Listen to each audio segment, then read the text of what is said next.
All right, so I'm going to talk about Russia, Ukraine, and just war in general, a history of what happens with the markets. And so generally the markets shrug off conflict. It's not something that really it really bears a big toll on the markets in general. If we look back at some of the major events, we've got Pearl Harbor, we've got the Suez Crisis, we've got the Kennedy getting assassinated, Munich Olympic shootings, Reagan getting shot, Iraq invading Kuwait, the 9/11 bombings or terrorist attacks, the London subway bombings, the Boston Marathon attacks, North Korean missile crisis. I'm starting to sound like Billy Joel in We Didn't Start the Fire, right? There's lots of stuff that happens. And on average, the market had a one-day drop when these events happened of 1.2%. Average drawdown was 5%. So the market dropped 5% through these different things. Sometimes it was zero, sometimes it was up.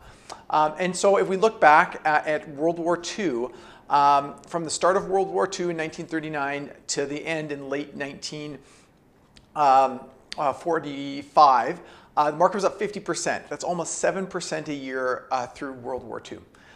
So keeping that in mind. And then, where things can suffer is in the pre-war phase.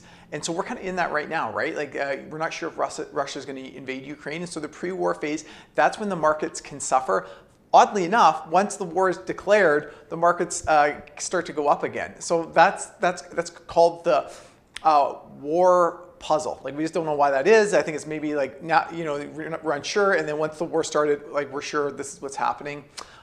Where the markets can go down when war starts, it's a surprise attack. So all of a sudden the war just starts instantly, then you can see the markets go down. And,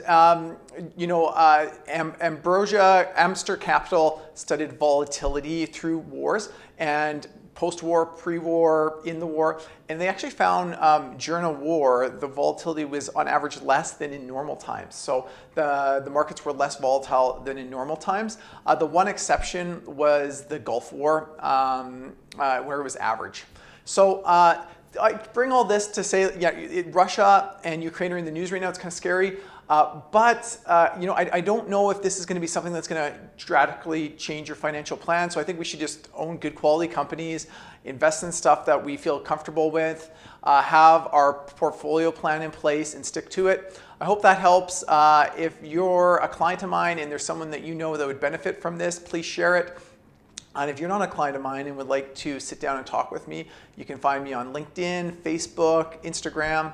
I hope you have a great day.